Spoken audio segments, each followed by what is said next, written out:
Good morning, beautiful person. Whoops, let's not lose my scarf. Greetings from Winnipeg, where the extreme cold warning has been lifted.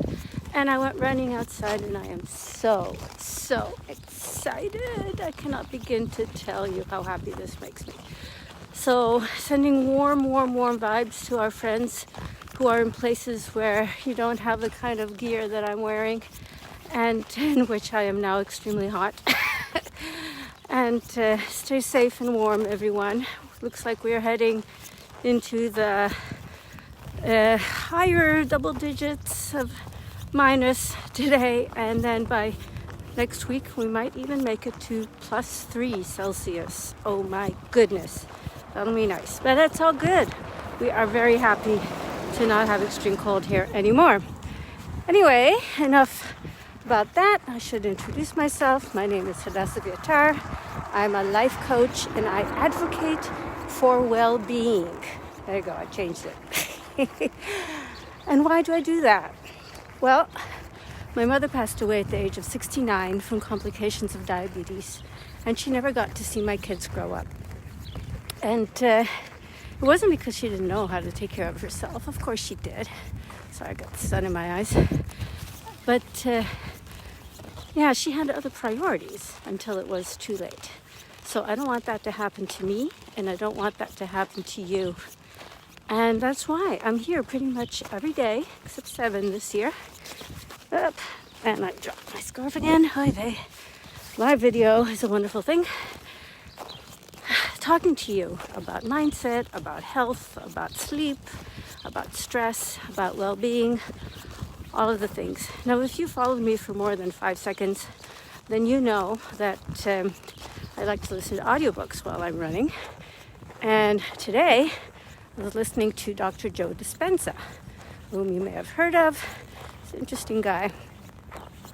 And he's talking about the way our bodies react to our minds. Like body and mind are one system, really. And the funny thing is that our conscious mind, our frontal lobe, if you will, which is about 5% of what's going on in our brain, thinks it's in charge.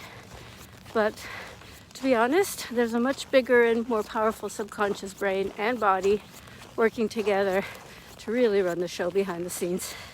It's kind of like, it reminds me of the, any of you who's ever had to dress a preschooler. You give, if you have any sense or experience, you choose 2 outfits that you think are appropriate and you lay them out and you say, okay, you choose, which one would you like? And so, all being well, unless they're in a particularly ordinary mood, they choose one of the things that you laid out for them. And they think that they're in control.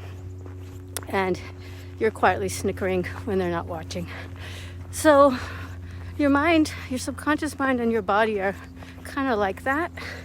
They let your conscious mind think that it's in control and that it's the boss of what's going on. But to be honest, your body and your subconscious mind, which are to some extent the same thing, since the subconscious mind is the one that sends all the and receives all the chemical messages, or I should say that part of the brain, but it doesn't matter which part of the brain it is exactly. That's not what this is about. But they're actually determining how you feel and to a large extent how you think, even though your conscious mind thinks that it's the master, to connect back to my video from yesterday. So, sorry, I just need to be careful I don't slip here. It's a little icy. So, why am I asking if you're living in the past?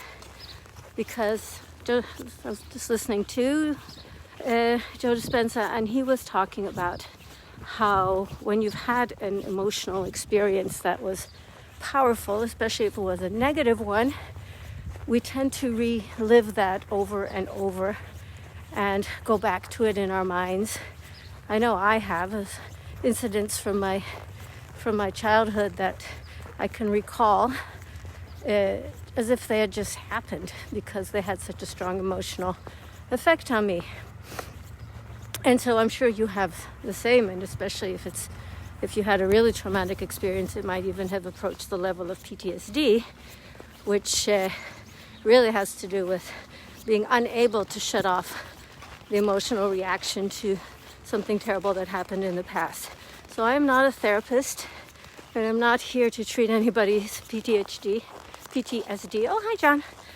But short of that, short of a clinical issue, which, as I said, I am absolutely not qualified to, good morning, I'm absolutely not qualified to opine on.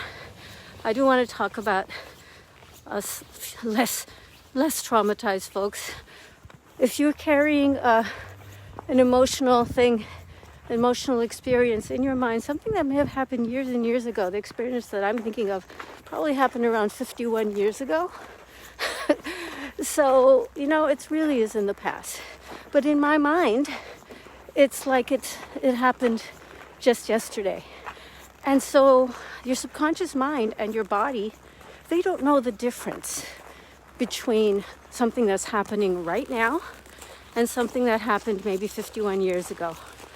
And what that means is that when you recall this experience, for whatever reason, something triggers it, it comes to your mind, your body reacts with emotions, with feelings, with chemical reactions, with hormones, as if it had just happened.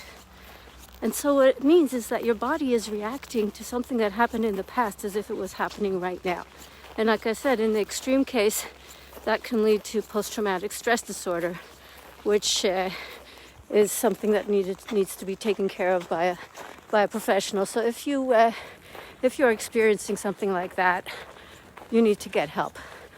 But even if you aren't at that level of trauma, even if you're just making yourself miserable, maybe destroying a moment, maybe self-sabotaging something that you're working on because of the emotions and feelings that are released because your mind doesn't know the difference between what's happening right now and what happened in the past, then it's really a good idea, I think, to look at changing that.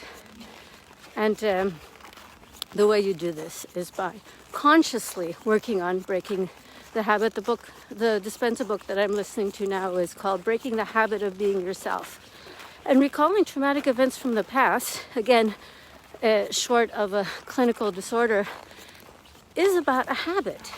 We habitually recall these things for whatever reason, often because we want to bring ourselves down from an uncomfortably high sensation. Going back to The Big Leap by Gay Hendricks, which is another book you should read or listen to, as well as Breaking the Habit of Being Yourself. So I'm not going to get into how you do that right now, but I would just like you to consider whether you have the habit of pulling up unpleasant memories from the past in order to bring yourself down from something, or just out of habit for no apparent reason. So, yeah, that's what I wanted to talk about today. And just a reminder, sleep is a big part of what we need and what we do. And so I have a list that I made of my 10 favorite ways to enhance your sleep.